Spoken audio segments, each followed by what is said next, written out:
నిజంగా దేవుడు లింగాలను ఎంతో ప్రేమిస్తున్నాడని చెప్పడానికి ఏమీ సందేహం లేదు. ఒక వ్యక్తి గురించి కొన్ని మాటలు చెప్పి నేను త్వరగా ముగిస్తాను. ఆహాబు అనేటటువంటి వ్యక్తిని మొదటి రాజుల గ్రంథం 16వ అధ్యాయంలో మనం చూస్తాం. మొదటి రాజుల గ్రంథం 16వ అధ్యాయంలో 32, 33 వచనాల్లో చదవద్దు, నేను చెప్తున్నాను వినండి. అక్కడ ఏమని వ్రాయబడిందంటే, షోమ్రోను మహానగరంలో ఆయన ఒక రాజుగా ఉంటూ ఉండేవాడు. ఆయనకు ముందు చాలా మంది ఇజ్రాయిల్ రాజులు పరిపాలన చేసుకుంటూ వచ్చారు. అక్కడ వ్రాయబడిన ఒక భయంకరమైన మాట ఏంటంటే, షోమ్రోనులో తాను బయలునకు కట్టించిన మందిరమందు బయలునకు ఒక బలిపీఠము కట్టించెను. మరియు ఆహాబు దేవతా స్తంభం ఒకటి నిలిపెను. ఈ ప్రకారము ఆహాబు తన పూర్వీకులైన ఇశ్రాయేలు రాజు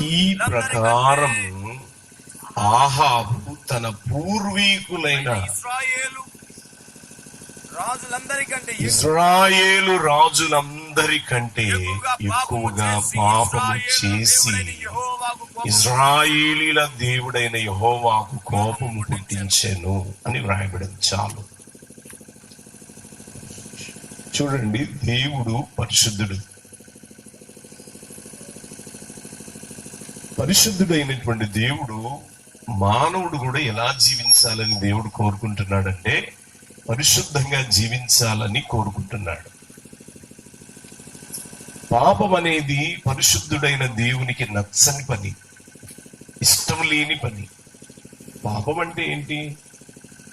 బైబిల్ ఏం చెప్తుందంటే, సకల దుర్నీతి పాపం అని చెప్తుంది.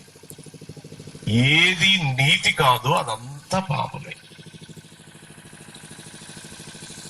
ఏది నీతి కాదో అదంతా పాపమే.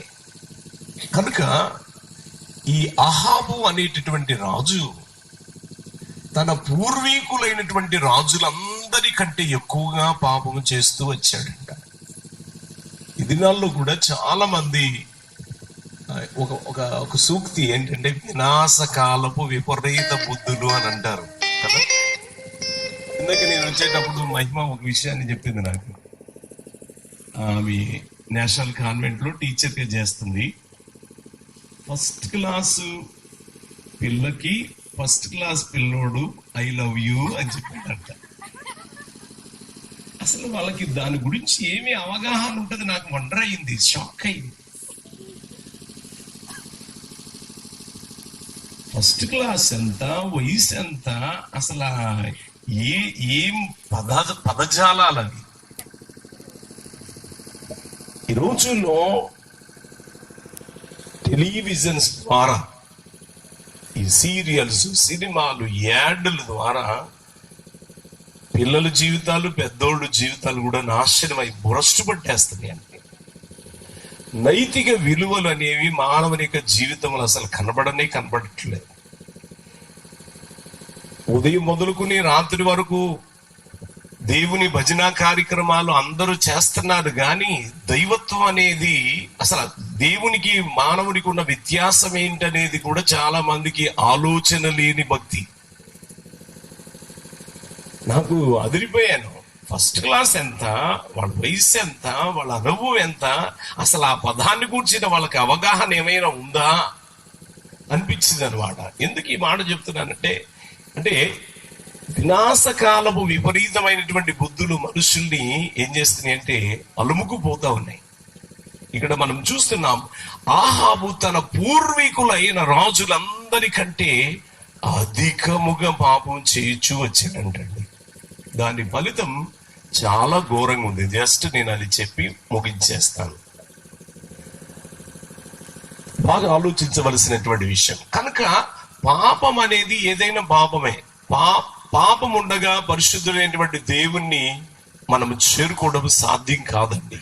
కనుక తప్పకుండా ఏం చేయాలి అంటే, పాపమును విడిచి పరిశుద్ధుడైన దేవుని చెంతకు వెళ్ళినట్లయితే ఆయన మనలను చేర్చుకుంటాడు, ఆయన మనలను క్షమిస్తాడు, ఆయన మనల్ని ఆదరిస్తాడు, ఆయన మనల్ని ఆదుకుంటాడు, హక్కును చేర్చుకుంటాడు, విడిచిపెట్టాడు. అయితే ఏం జరిగింది జస్ట్ నేను చెప్పి ముగించేస్తాను. ఇలా పాపం చేస్తూ వచ్చాడు కదా, ఈయన పాపాన్ని బట్టి దేవుడు ఏం చేశాడంటే ఆకాశాన్ని ఇనుముగా చేశాడు, ఇత్తడిగా చేశాడు, భూమిని ఇనుముగా చేశాడు. 3.5 సంవత్సరాలు భూమి మీద వర్షమైనను మంచైనను పడకుండా చేశాడు. అంటే అతడు చాలా ప్రాముఖ్యమైన వ్యక్తి కనుక అతడు చేసిన పాపమును బట్టి దేవుడు ఏం చేశాడంటే ఆ రాజ్యాన్ని ఏం చేశాడంటే శపించి వేశాడు అన్నమాట. ఈ 3.5 సంవత్సరాల్లో ప్రజలు పడిన బాధలు, తిప్పలు, కష్టాలు, కడగండ్లు అన్ని ఇన్ని కాదు. పంటలు లేవు, తాగడానికి నీళ్ళు లేవు, తినడానికి ఆహారం లేదు. అనేక మంది ప్రజలు నేల రాలిపోయారండి. అంతేకాదు, తర్వాత ఏం జరిగిందని మనం ఆలోచిస్తే ఈ రాజుల గ్రంథంలోనే ఇతడు చేసినటువంటి పాపాన్ని బట్టి ఏం జరిగింది అంటే దేవుడికి కోపం పుట్టించాడండి. దేవుడు బైబిల్ ఏం చెప్తుందంటే ఆయన దీర్ఘశాంతము కలిగిన వాడు, ఆయన అత్యంత కృప కలిగినటువంటి వాడు. ప్రియులరా, ఆయనకి నిజంగా ఎంత శాంతం. 103వ కీర్తన మీరు చూస్తే 10వ వచనంలో చక్కగా వ్రాయబడింది. అట్లనే 93వ కీర్తనలో 90వ కీర్తనలో అట్లాగా మనం చూస్తే చక్కని మాటలు ఆయన గుణతత్వాన్ని గురించి వ్రాయబడింది. ఆయన దీర్ఘశాంతుడు, ఆయన దయాళుడు, ఆయన కృపా సమృద్ధి కలిగినటువంటి వాడు, ఆయన నిత్యము కోపించువాడు కాదు, ఆయన ఎల్లప్పుడూ వ్యాజ్యమాడేవాడు కాదు మనుషులతో అని వ్రాయబడింది. Praise the Lord. ఆయన కాదు.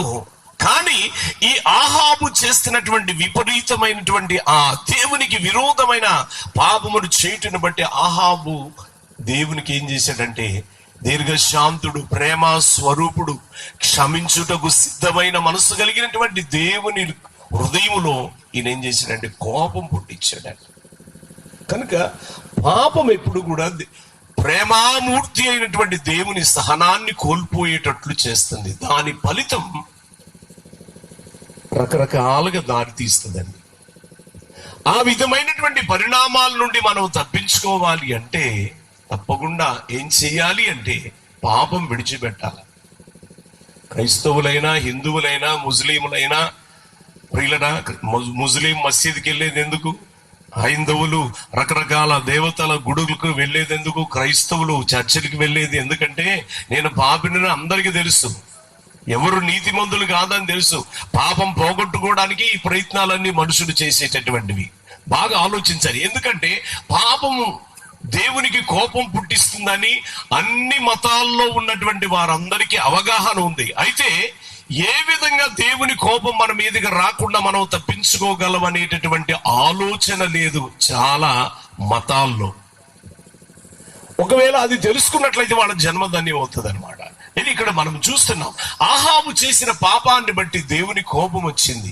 దేవునికి కోపం రాగా దేవుడు ఏం చేశాడంటే వర్షం పడకుండా చేశాడు, భూమి ఫలించకుండా చేశాడు.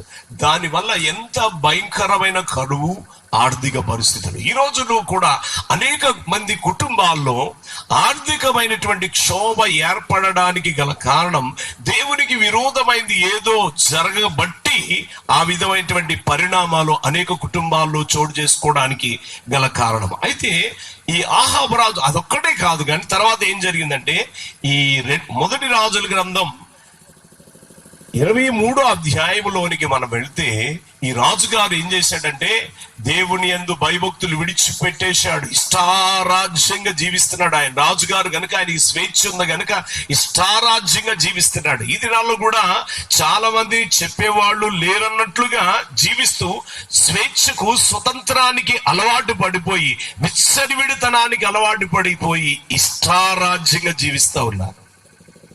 ప్రియులరా, దయచేసి ఆలోచించము.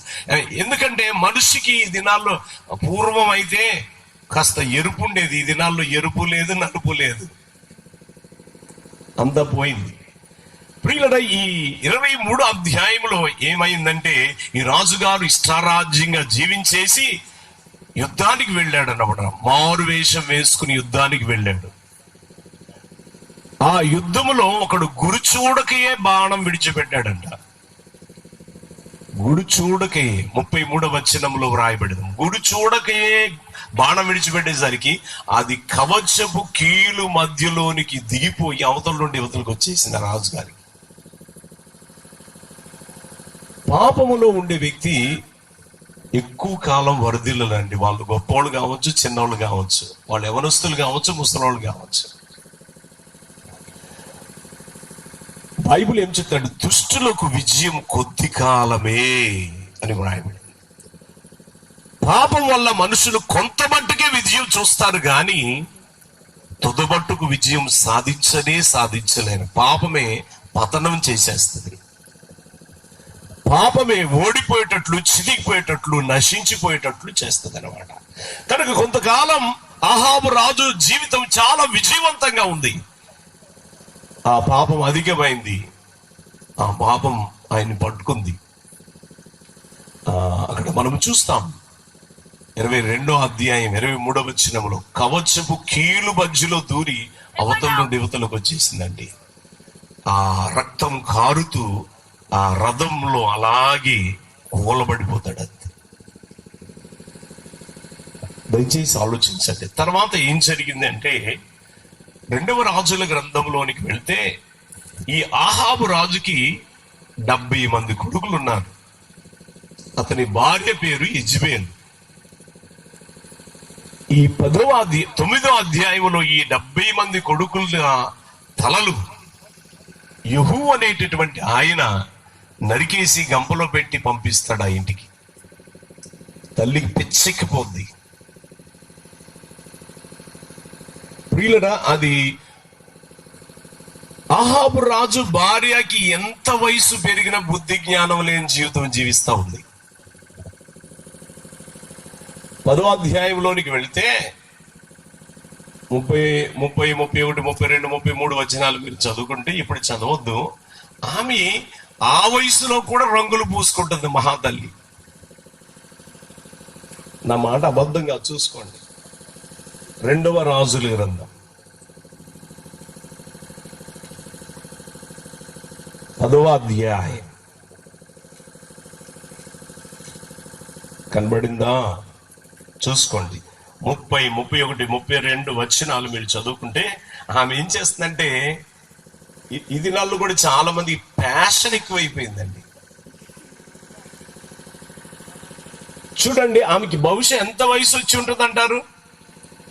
ఆమెకి ఆ టైంలో భర్త చచ్చిపోయాడు, పిల్లలు చచ్చిపోయాడు.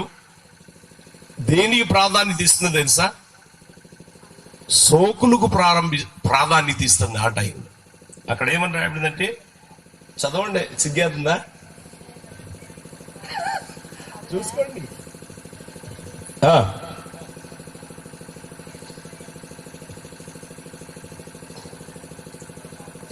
9వ అధ్యాయం 30, 31, 32 వచనాలు. యెహోవా యెజ్రెయేలుకు ఊరికి వచ్చిన సంగతి యెజ్బేలునకు వినబడిన గనుక ఆమె తన ముఖమునకు రంగు పూసుకుని శిరోభూషణములను ధరించుకొని కిటికీలో నుండి కనిపెట్టి చూచుచూ ఉండగా, చాలు. అంత వయసులో ఆమె ఏం చేస్తుంది? ఇంకా ఎవడో చూడాలనే భయంకరమైనటువంటి మనసు అండి. కొంతమంది అంటారు, చూడు, చింత చచ్చినా పులుపు చావదంటారు. ఆ వయసులో కూడా ఇంకా ఎవరో నన్ను చూడాలి అనేటటువంటి ఆ భయంకరమైనటువంటి మనస్తత్వం. దయచేసి ఆలోచించవలసినటువంటి విషయం. 9వ అధ్యాయంలో జరిగింది. 10వ అధ్యాయంలో 7వ వచనంలో వాళ్ళ కొడుకులందరి తలలు నరికేసేసి గంపలో పెట్టి పంపించారు. 10వ అధ్యాయం 7వ వచనం చూసుకోండి, చదవద్దు. ఇక్కడ జరిగిన సంఘటన చూడండి. అయితే ఆమె ముఖానికి రంగు పూసుకుని ఏం చేస్తుంది? శిరోభూషణములను ధరించుకొని కిటికీలో నుండి కనిపెట్టి చూస్తా ఉందన్నమాట. ఎంత భయంకరమైన మనస్తత్వం అనేది. కనుక చాలా దేవుని పిల్లలు ఎలా ఉండాలి? సాధువైనట్టు, మృదువైనట్టు, గుణమును అక్షయ అలంకారం మీ అంతరంగ స్వభావానికి ఉండాలని దేవుని వాక్యం సెలవిస్తా ఉంది. దైవభక్తి గలవారమని చెప్పుకొనుటకు స్త్రీలమని చెప్పుకొనుటకు తగినట్లుగా ఉండాలని తిమోతికి రాసిన పత్రికలో వ్రాయబడింది. కానీ ఈమె దానికి యాంటీగా, అంటే దేవునికి వ్యతిరేకంగా ఈమె ప్రవర్తిస్తావు. తర్వాత జరిగిన పని ఏంటంటే ఆమె మిద్దె మీద నుండి పడద్రోయబడింది, కిందకు పడి ప్రియులరా భయంకరంగా చచ్చిపోయింది. తర్వాత ఆమెను గుర్రాలు తొక్కి పడేసాయి. ఆమె కపాలం అంటే మొండెము చేతులు తప్ప ఇంకేమి అసలు బాడీ కనబడలేదు. అక్కడ ఏమని రాయబడింది అంటే ఆ శాపగ్రస్తురాలు అని వ్రాయబడి. ఎందుకు అది శాపం దాని మీదికి వచ్చిందంటే అది చేసిన పాపమును బట్టి దాని మీదకి శాపం వచ్చింది. కనుక అది చచ్చిన తర్వాత తలకాయి కాళ్ళు తప్ప చేతులు తప్ప ఇంకేమీ అసలు బాడీ అనేది కనబడలేదండి. అది కాళ్ళు చేతులు తలకాయ తప్ప ఇంకేమీ కనబడలే. బాడీ అంత చిందర బందర అయిపోయి. ఎంత భయంకరం! పాపం భయంకరమైందండి. తర్వాత 10వ అధ్యాయం 7వ వచనంలో చూస్తే ఆ ఆహాబు కొడుకులందరూ అయిపోయింది, తుడుపైపోయిందండి. ఆ కుటుంబం ఏమైపోయింది తెలుసా? తుడుపైపోయింది. దేవుని మాట వినకుండా, దేవుని యందు విశ్వాసం ఉంచకుండా, ఆరోగ్యం ఉంది, బలం ఉంది, చెప్పేవారు లేరు అన్నట్లు విచ్చరివిడితనంగా మనం జీవించినట్లయితే పరిణామాలు భయంకరంగా ఉంటాయండి. వాస్తవం. ఈ రాత్రి మనం అందరం ఆలోచించవలసినటువంటి విషయం అంటే ఆహాబు చేసిన పాపం అధికమైపోయింది. దాని పరిణామం ఆ కుటుంబం ఏమైపోయింది తెలుసా? ఆ కుటుంబం అవడానికి రాజు కుటుంబమే.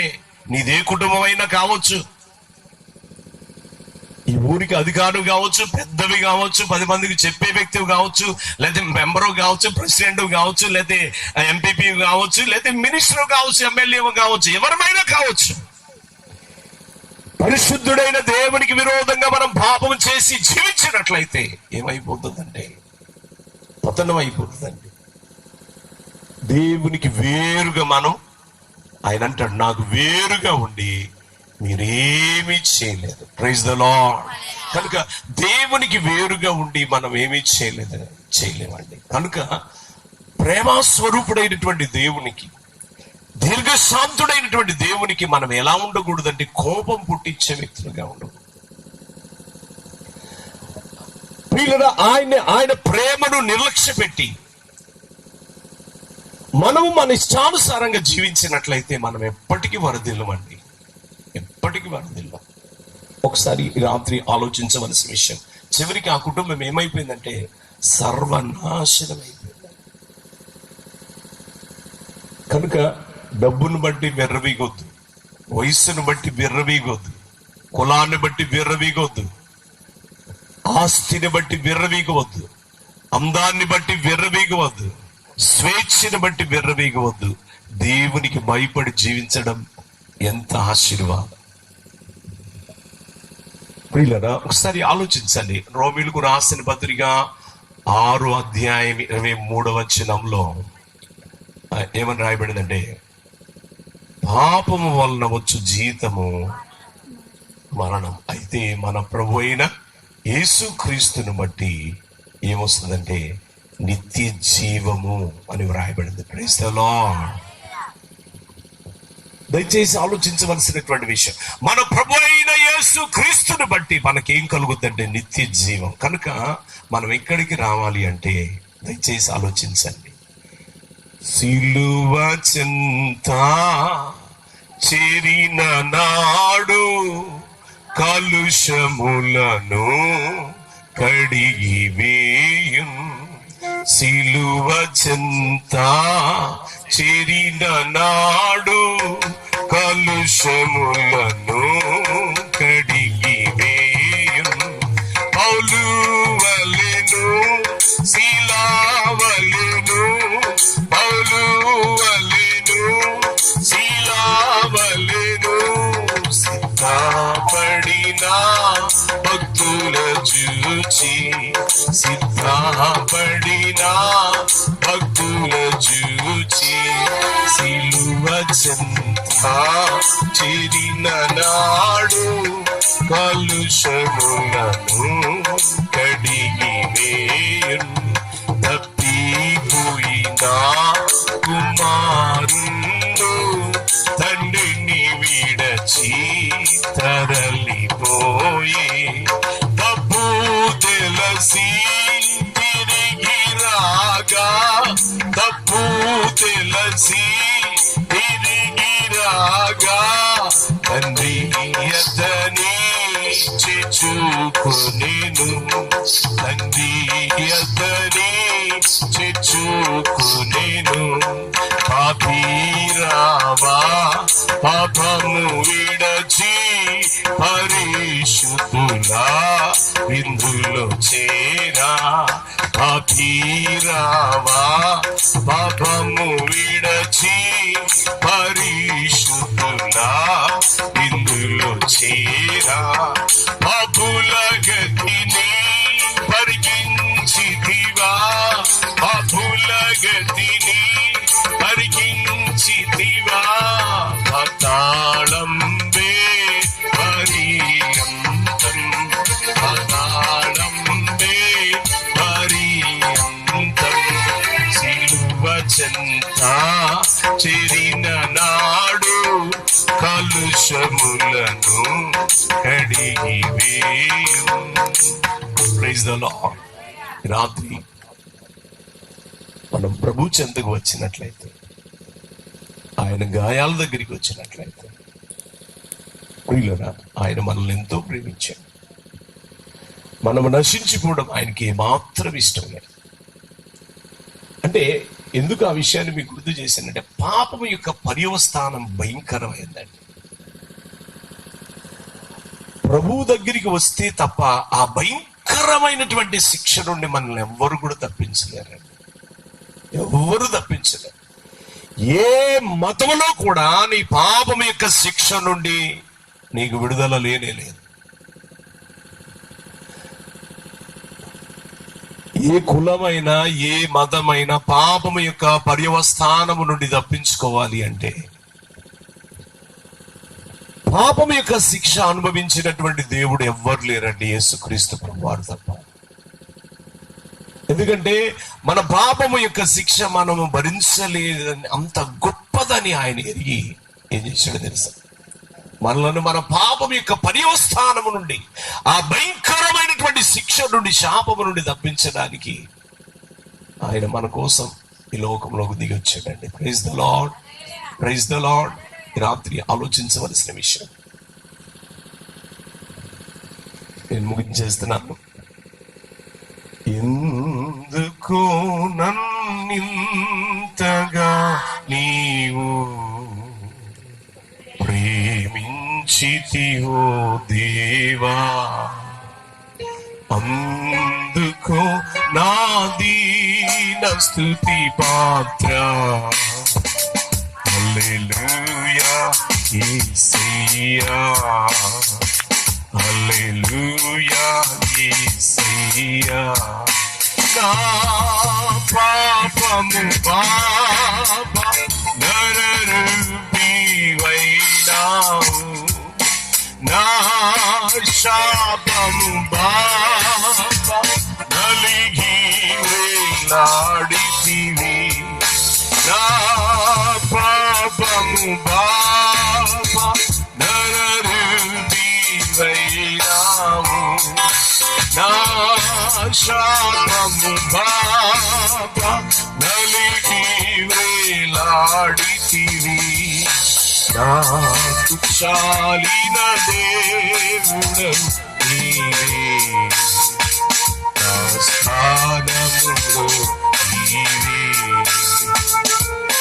నాకు చాలిన దేవుడవు నీవే, నా స్థానములో నీవే. ఎందుకు నన్నింతగా నీవు ప్రేమించితివో దేవా. Praise the Lord. కనుక ఈ రాత్రి దేవుడు మనల్ని ఎంతో ప్రేమించాడు. ఎంత ప్రేమించాడంటే ఇందాక విన్నాం వాక్యం, శాశ్వతమైన ప్రేమతో. అంటే ఎవ్వరు చూపనటువంటి ప్రేమను దేవుడు మన మీద చూపించాడు. మనం ఎవరమని? మనము పాపులు అని ఆయన తెలుసు. అయితే ఎందుకు ప్రేమించాడు అంటే మన పాపం యొక్క పర్యవస్థానం నుండి మనల్ని విడిపించి మనను ఆయన రాజ్య వారసులుగా చేసుకోవడానికి, నిత్య జీవానికి వారసులుగా చేయడానికి ఆయన మనల్ని ప్రేమించాడు. కనుక ఈ రాత్రి ప్రియులారా, ఆయన నీ కోసం, నా కోసం, మనం అందరి కోసం, సర్వలోకములో ఉన్న ప్రజలందరి కోసం, పాపమెరుగని యేసు మనందరి కోసం ఆయన ఇచ్చేయబడ్డాడు, పాపముగా చేయబడ్డాడండి.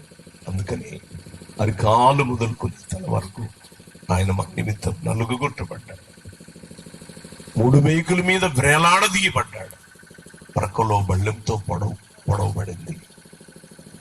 ఆయన చివరి రక్తపు బొట్టు వరకు నీ కోసం, నా కోసం మనం చెల్లించాడు. ఈ రాత్రి ఆయన దగ్గరికి వస్తే మనం దేని నుండి విడుదల పొందుతామంటే మన పాపం యొక్క భయంకరమైన శిక్ష నుండి విడుదల పొందుతాం, మన పాపం యొక్క భయంకరమైన శాపము నుండి విడుదల పొందుతాం, మన పాపము యొక్క ప్రియుల తెగుల నుండి మనం విడుదల పొందుతాం, మన పాపం వల్ల కలిగే నష్టములన్నిటి నుండి, బాధలన్నిటి నుండి, కన్నీటిమయమైన పరిస్థితులన్నిటి నుండి విడుదల పొందుతాం. అందరూ లేచి నిలబడండి, చిన్న ప్రార్థన చేసుకుందాం, ఆశీర్వాదంతో సెలవు తీసుకుందాం. Praise the Lord. దేవుని సన్నిధి ఇక్కడ ఉంది ప్రియులారా. ఆయన ప్రేమ కల్వరి శిలువలో నుండి మన యొద్దకు ప్రవహించుకుంటూ వస్తా ఉంది. అహాబును చూడు, తన పితరులందరికంటే ఎక్కువగా పాపం చేస్తూ వచ్చాడు. ఏం జరిగింది? ఆ కుటుంబం ఏమైపోయింది? ఆయన ఏమైపోయాడు? ఆయన భార్య ఏమైపోయింది? ఆయన పిల్లలు ఏమైపోయారు? హోదా, అధికారం, డబ్బు, పలుకుబడి, గొప్పతనం తప్పించగలిగాయా? రక్షించగలిగాయా? ఈ రాత్రి నా ప్రియమైన సహోదరుడా, సహోదరి, తల్లి, చెల్లి, దేవుడు నిన్నెంతో ప్రేమిస్తా ఉన్నాడు. దేవునికి నువ్వెంతో ఇష్టం. నువ్వు తెలిసి తెలియ చేసిన పాపమును బట్టి అనుభవిస్తున్న శిక్ష, అది నీకు నెమ్మదించట్లేదు, అది నీ మనస్థిమితిని ఉంచట్లేదు, నీకు అది నిన్నెంతో కలవరపరుస్తా ఉంది, అది నిన్నెంతో నష్టపరుస్తా ఉంది అనుకుంటున్నావా? ఒక వ్యక్తి అంటున్నాడు, అయ్యో, ఇట్టి మరణానికి లోనయ్యే శరీరం నుండి ఎవడు విడిపిస్తాడు అని అంటున్నాడు. ఈ రాత్రి ఈ శాపము నుండి ఎవరు విడిపిస్తారు? ఈ పాపము నుండి ఎవరు విడిపిస్తారు అనిపిస్తుందా నీకు? యేసయ్య ఎవరో తెలుసా? ఆయన క్షమించుటకు సిద్ధమైన మనసు కలిగినటువంటి వాడు. ఓ ఊరిలో స్త్రీ ఉంది, తన ఇష్టానుసారంగా జీవించింది. ఆమె ఎంతో అందమైనటువంటిది, ఆమె ఎంతో చక్కనిది. తనకున్న దేహ దారుఢ్యాన్ని బట్టి, తనకున్నటువంటి సౌందర్యాన్ని బట్టి ఆమె పూర్తిగా చెడిపోయింది, జీవితంలో పాడైపోయింది.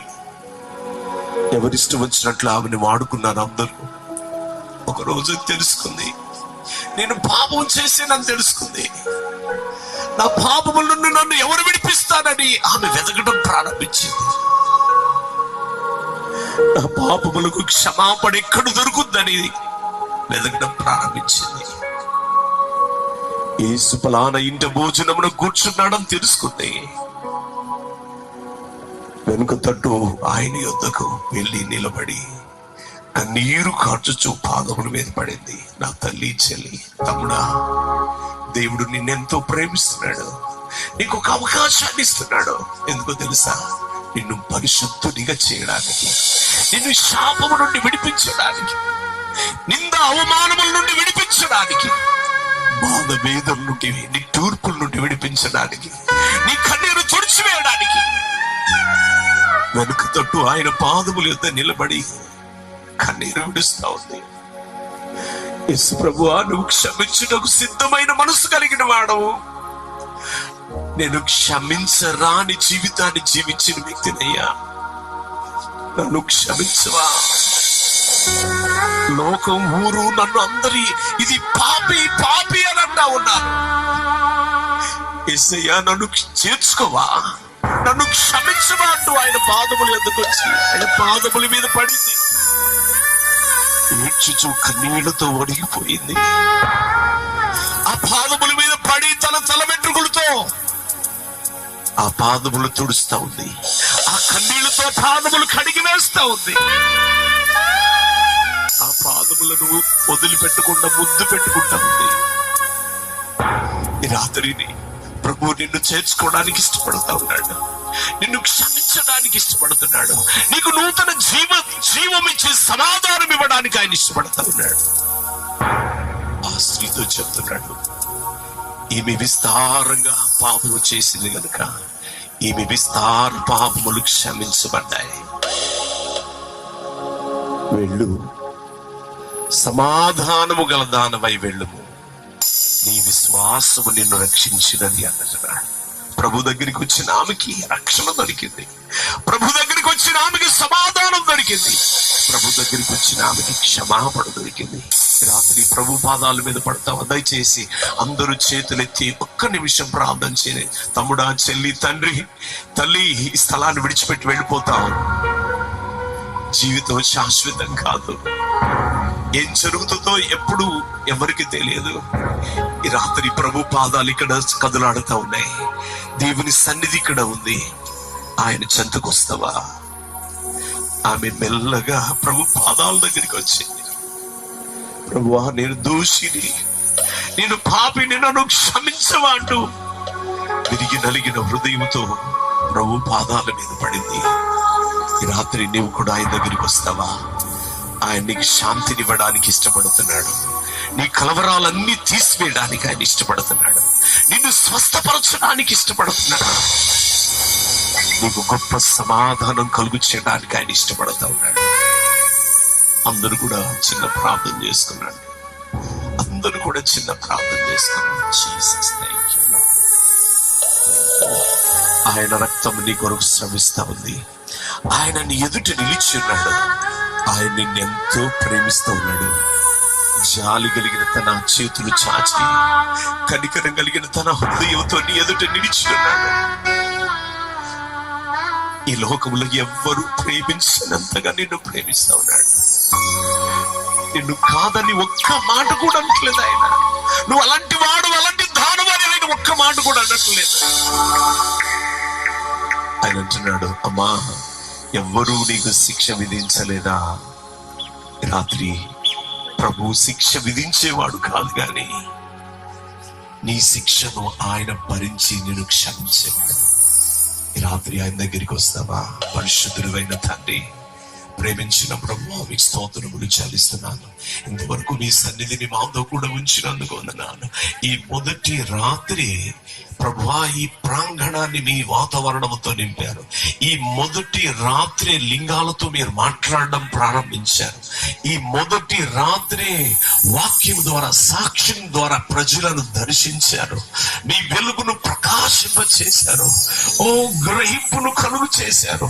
ఈ రాత్రే ప్రభువా, ఈ స్థలంలోనికి వచ్చిన వాళ్ళు, ఆయా స్థలాల్లో నుండి శబ్దాంతరం ద్వారా వింటున్న వాళ్ళందరూ ఒక తీర్మానానికి వచ్చినట్లుగా చేయండి. ఈ రాత్రి వాళ్ళకు సమాధానం